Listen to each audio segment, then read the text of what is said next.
Hoy queremos hacer un foco específico en los hombres. Tienen índices altos de suicidio. También son personas que consultan poco y por lo tanto acceden a menos diagnósticos que las mujeres. La salud mental de los hombres hoy además tiene distintos niveles de estrés porque la sociedad ha cambiado mucho y queremos profundizar en esta materia, conocer un poco más sobre cómo este grupo de personas está enfrentando los desafíos actualmente, y para eso estamos de la mano del académico de la Universidad Adolfo Ibáñez y experto además en trastorno de alimentación en hombres, Emilio Comte. Bienvenido. Muchas gracias, Paloma, un placer estar aquí. Quisiera partir por el último punto porque las mujeres sobre todo estamos muy acostumbradas a hablar mucho de nuestro cuerpo o a que otros lo hagan. Estamos acostumbradas a ser objeto de comentarios, foco de atención, lo hemos sido históricamente desde la publicidad y por lo tanto comprendemos por qué tenemos tan altos trastornos alimenticios, ¿no?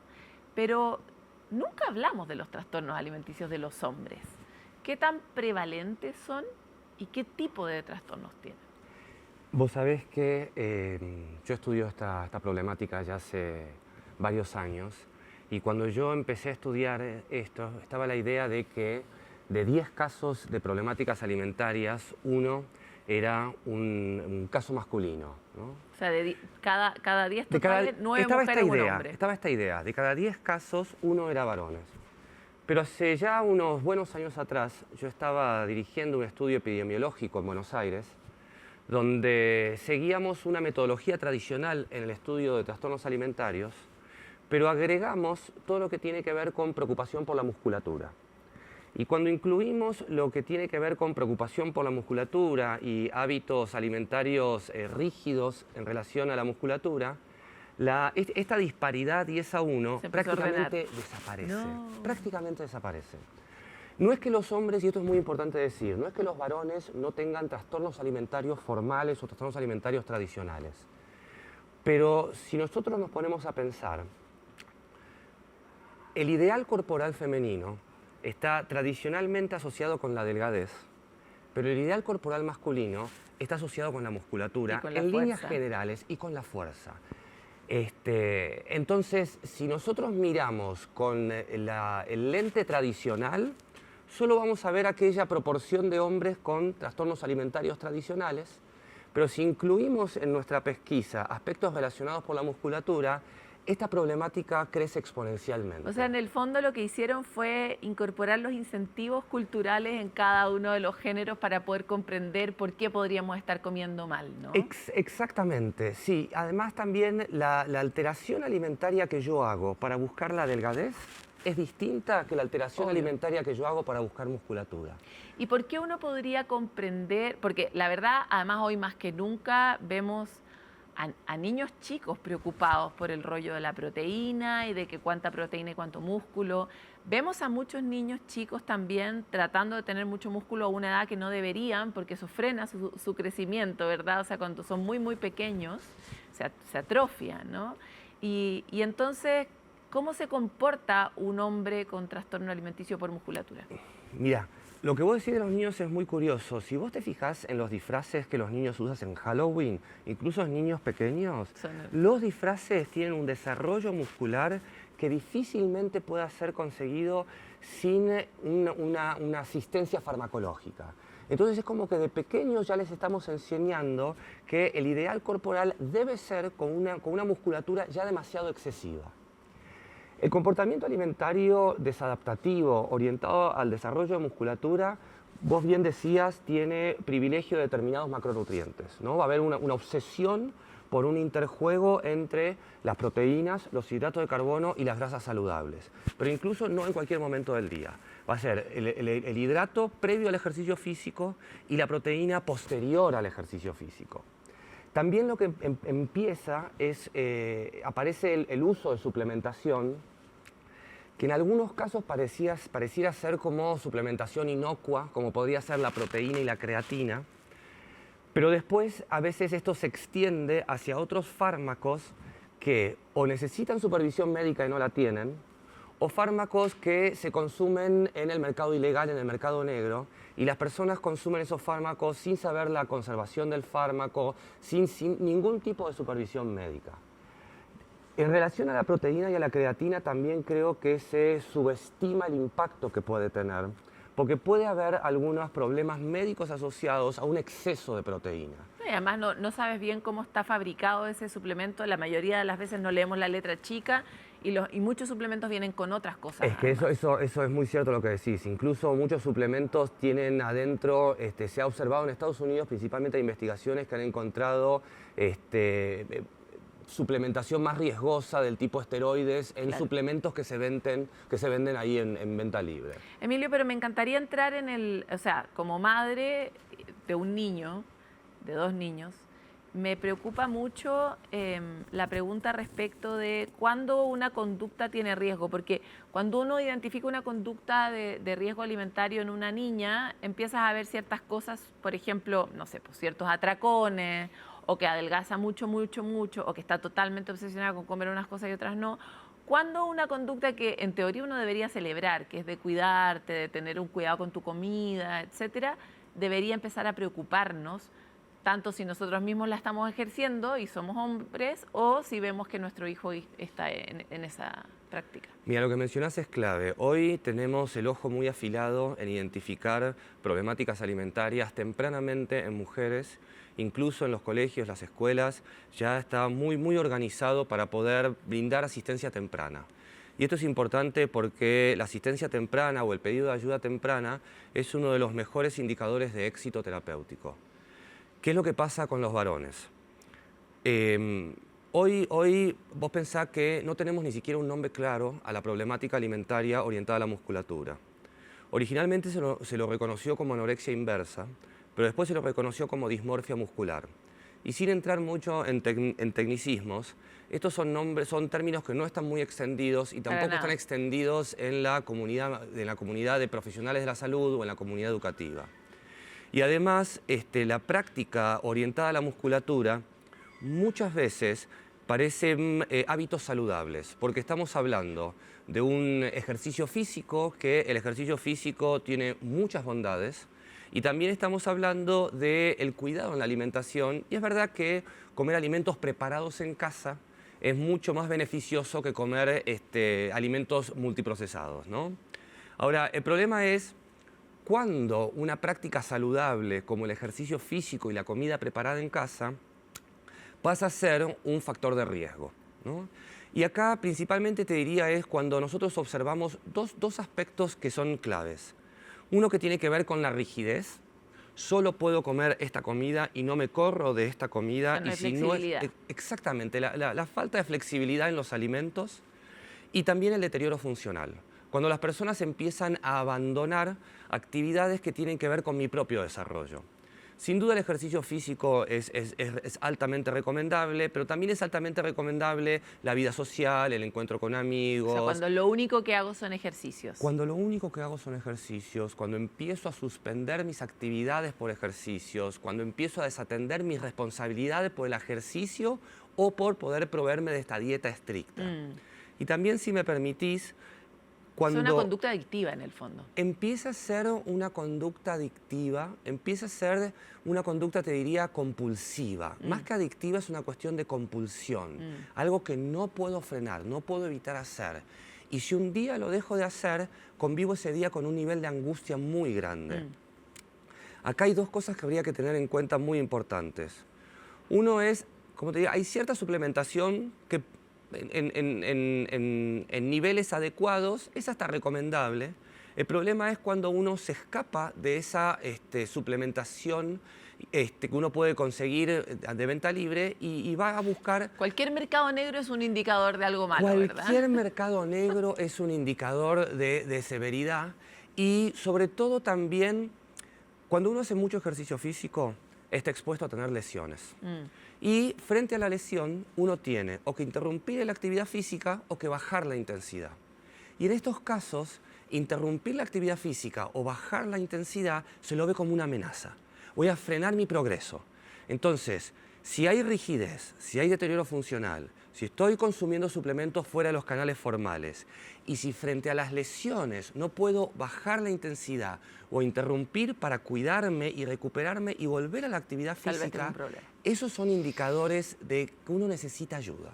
Emilio, quería partir de esto, que es tu especialidad, primero porque no sabemos nada sobre esto, porque muchos padres, por supuesto, nos preocupa cómo están nuestros hijos en estas materias, y porque siempre es importante tener claves para reconocer esas señales, pero también porque los hombres han sido muy abandonados por la conversación de salud mental históricamente, cuestiones culturales que conocemos de sobra, los niños no lloran, una súper capacidad de premiar culturalmente la agresividad, el triunfo, el éxito, y todos esos valores que sostuvieron la masculinidad durante mucho tiempo, aunque también tenía mucho dolor y mucha enfermedad, esa masculinidad hoy día además están cuestionados. Entonces, ¿cómo ves tú que es hoy el escenario de los hombres en términos de salud mental? Mira, con los hombres sucede algo muy curioso, ¿no? En Chile existen muy buenos registros de salud a nivel representativo de la nación y hay una sistematización en estos indicadores de salud y se observa que aproximadamente el 60% de los varones no reporta síntomas en salud mental frente al 50% de las mujeres. Pero lo curioso es que cuando nosotros vamos a indicadores más críticos como la muerte por suicidio, los casos de varones son 4 veces más que los de las mujeres. Y esto te diría que no solo ocurre en Chile. Yo dirijo el área de investigación de un centro especializado en trastornos alimentarios en México, que es Comenzar de Nuevo, y también colaboro con un equipo de la Escuela de Salud Pública de Harvard, donde observamos que estas mismas problemáticas de referir poca problemática en salud mental es general a nivel mundial. Y al mismo tiempo tener estos otros indicadores, por ejemplo, el suicidio. Es que esto, vos dabas recién en un punto que es muy importante, que tiene que ver con la masculinidad y el ideal que tenemos del ser masculino, ¿no? Esto de que los varones tienen que poder todo, son los varones en líneas generales, ¿no? Estas son tendencias, no podemos hacer una generalización del caso. Pero hay una tendencia de que el varón tiene que poder todo y que cualquier pedido de ayuda es visto como un signo de debilidad. Entonces, esto contribuye a que haya una demora en la pedido de ayuda. Nosotros tenemos también en todo lo que tiene que ver con la epidemiología, desafortunadamente, necesitamos que la gente nos cuente qué es lo que les pasa. Es muy difícil poder ayudar a alguien que no ha pedido ayuda, ¿no? Hay un chiste que a mí me gusta muchas veces repetir en clases, que es ¿cuántos psicólogos se necesitan para cambiar una ampolleta, ¿no? Y la respuesta es 1, pero la ampolleta tiene que querer cambiar. Entonces hay algo de la propia motivación al cambio, del propio reconocimiento de que hay algo con lo que no estoy pudiendo y hay algo también de la actitud que supone el pedido de ayuda, que parece que no viene asociado con la idea de masculinidad que tempranamente le presentamos a los chicos en nuestro mundo occidental. O sea, es la contracara perfecta de tienes que tener músculos y ser fuerte y tomar creatina y proteína. Es lo mismo, pero no en el mundo material, sino en el mundo emocional y psicológico, ¿no? Es un correlato, ¿no? Y hoy yo creo que la presión sobre la imagen corporal en los varones está creciendo exponencialmente. Y así, cuando yo empecé a estudiar esto y se decía que los problemas alimentarios eran problemas de mujeres, yo sospecho que dentro de poco tiempo vamos a estar diciendo que la problemática alimentaria es problemas de varones, porque está extremadamente extendido esta obsesión por la musculatura, de que si yo no tengo determinada composición muscular, hay cosas que no voy a conseguir. Igual hay algo... Siguiendo con esa línea, bueno, no todo el mundo puede ser musculoso. Exactamente. Yo nunca fui una niña con un abdomen musculoso y mi estructura nunca me lo habría permitido de esa manera. Y por lo tanto hay un montón de gente que además, voy a decirlo, parte perdiendo, ¿no? ¿Cómo es la salud mental, no solo de aquellas personas que se preocupan de su mirada, sino de los otros hombres que tal vez tampoco encajan? ¿Qué características tienen? ¿Cómo lo podrías describir? Mira, una característica muy común es que los hombres, más que expresar síntomas, se expresan a través de conductas. Los hombres tienen una mayor prevalencia en todo lo que son conductas de riesgo, como pueden ser el consumo de sustancias, involucrarse en peleas físicas, conducir bajo el efecto de alcohol y sustancias. Hay una mayor tolerancia a la expresión de la irritabilidad, de la agresividad y de la violencia en varones. Perdón, ¿la prevalencia, por ejemplo, de alcoholismo o eso, realmente es mayor que las mujeres? La prevalencia, ahí el problema, siempre el problema que tenemos en la prevalencia es que dependemos de que las personas consulten. Claro. Entonces lo que terminamos observando más es más accidentes derivados por el uso de alcohol en varones que en mujeres. Entonces, o sea, siempre es el síntoma final, es el suicidio, es el accidente, es el final del camino. Y esa termina siendo la estadística que no depende de la propia declaración. Claro. Entonces, en estadísticas que no dependen de la propia declaración, ¿no?, que son más de hechos consumados, suicidios, accidentes, la proporción de hombres termina siendo mayor que la de mujeres. Qué interesante. Hemos visto que además asistimos a un momento de la historia donde vino una ola muy fuerte de feminismo y de presencia de los derechos de las mujeres, etc. Ha habido también, no sé cómo decirlo adecuadamente, pero bueno, uno no siempre es adecuado, pero ha venido también una ola muy fuerte de casos reportados de hombres que directamente se han quedado como sin conducta, ¿no? A propósito de tratar de no arruinar la situación, de no cometer algo que tampoco han sido educados mucho, ¿verdad?, para actuar en este nuevo mundo.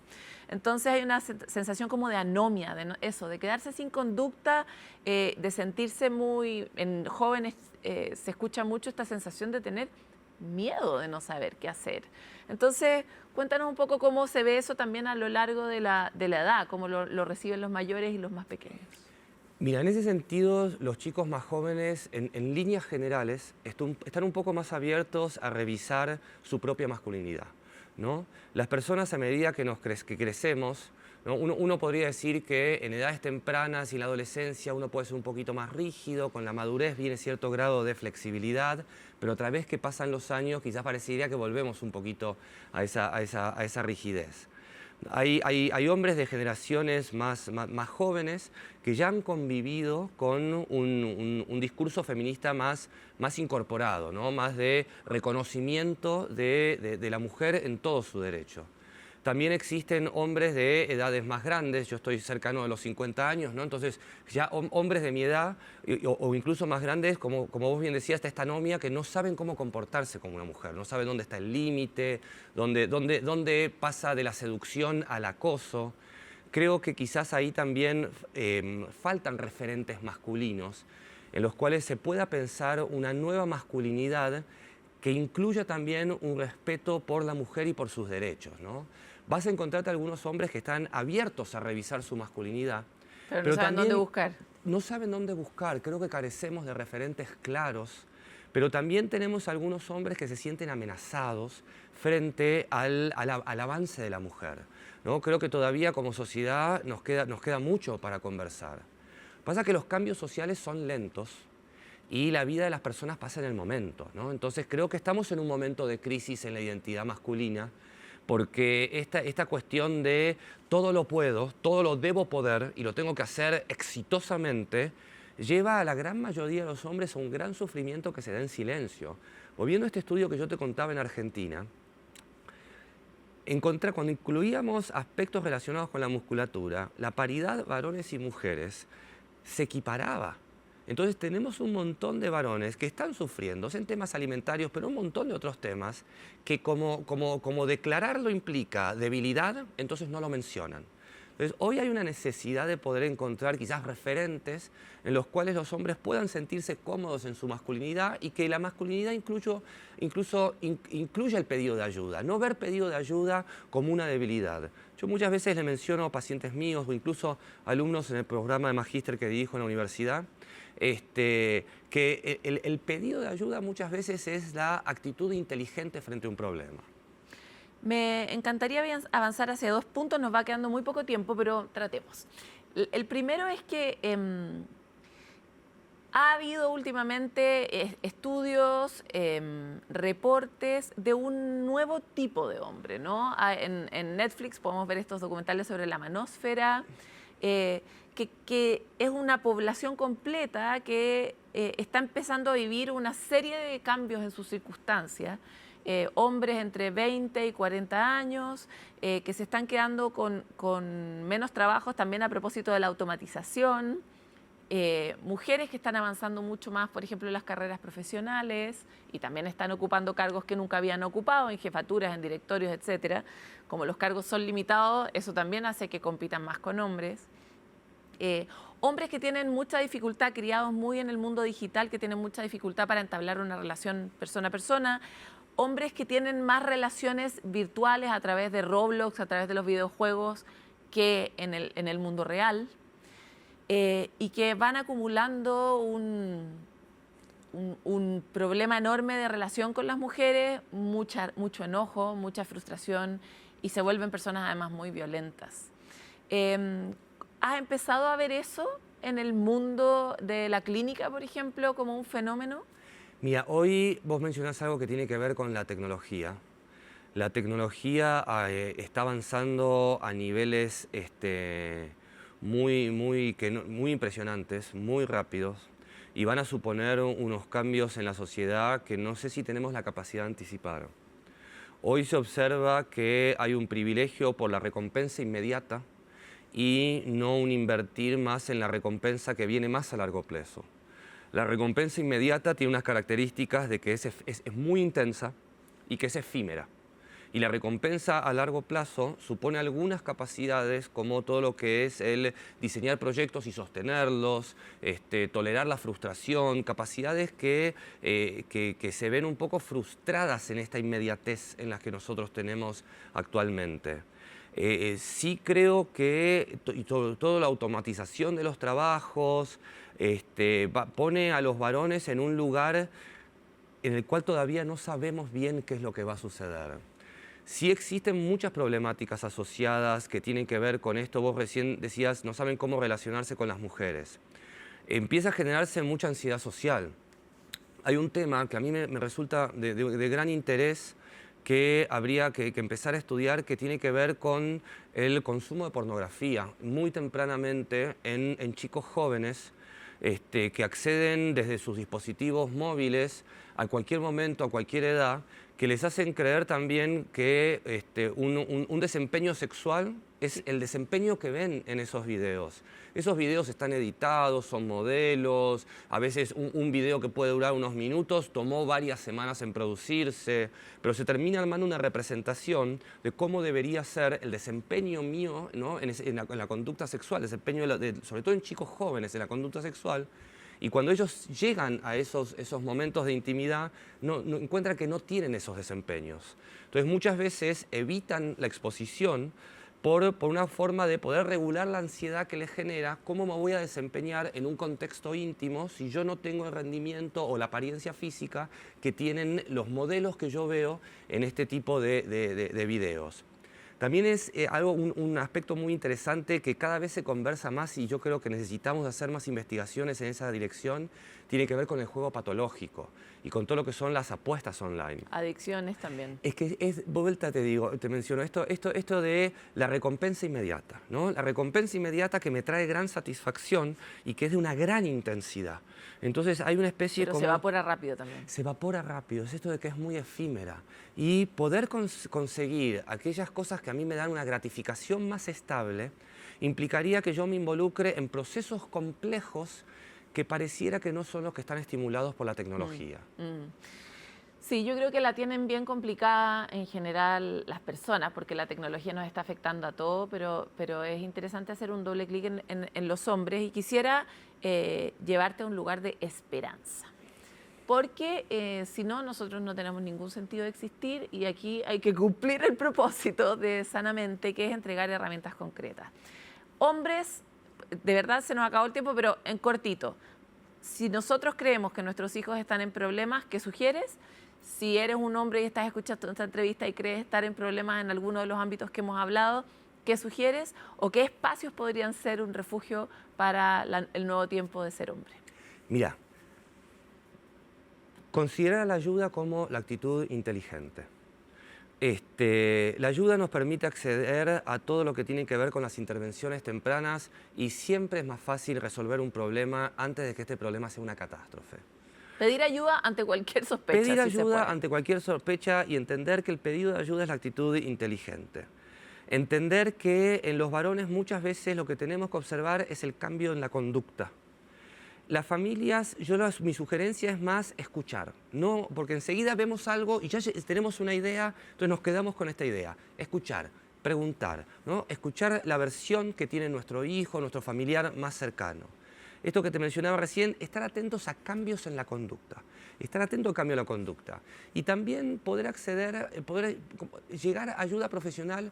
Últimamente han habido muchos avances y los profesionales estamos cada vez más capacitados para poder ayudar a las personas. Y no solo estamos capacitados, sino que tenemos ganas de poder ayudar. Pero como te mencionaba antes, nuestra gran limitación es que nos tienen que venir a buscar. Estamos llegando a los colegios, estamos teniendo programas de prevención. Las redes sociales no son un demonio. Las redes sociales también pueden ayudar a difundir estos mensajes. Entonces, usar las redes sociales efectivamente, preguntar, observar las conductas y pedir ayuda tempranamente, yo creo que esas serían las claves para poder encontrar un poquito de luz al final del túnel de cualquier problema. Mantener los amigos también leía la otra vez. Fundamental. Cuidar los grupos de amigos. Fundamental. La socialización, yo creo que la pandemia nos enseñó eso. Somos seres sociales. Por eso te mencionaba antes que uno de los indicadores de riesgo es el deterioro funcional. Cuando voy avanzando, voy perdiendo mi contacto social, eso tiene que a mí llamarme a la reflexión. Muchas gracias. Un placer haber estado aquí, Paloma. Nosotros tratamos de encontrar muchos caminos y muchas salidas. Hace un tiempo atrás en Sanamente compartíamos este estudio de Gallup que contaba que los hombres a medida que iban envejeciendo y perdían, por ejemplo, la pichanga, el fútbol de cada semana y la universidad, la tasa de amigos que tenían caía muy drásticamente. Entonces, mantener frecuentemente este músculo de tener amigos en esos lugares, pero después conservarlos, puede ser una buena manera de enfrentar lo que viene hacia adelante, porque efectivamente nos sostenemos en redes, no nos sostenemos como individuos, porque así somos humanos y vinimos en grupo a la Tierra. Vamos a ir a una pausa y volvemos con más.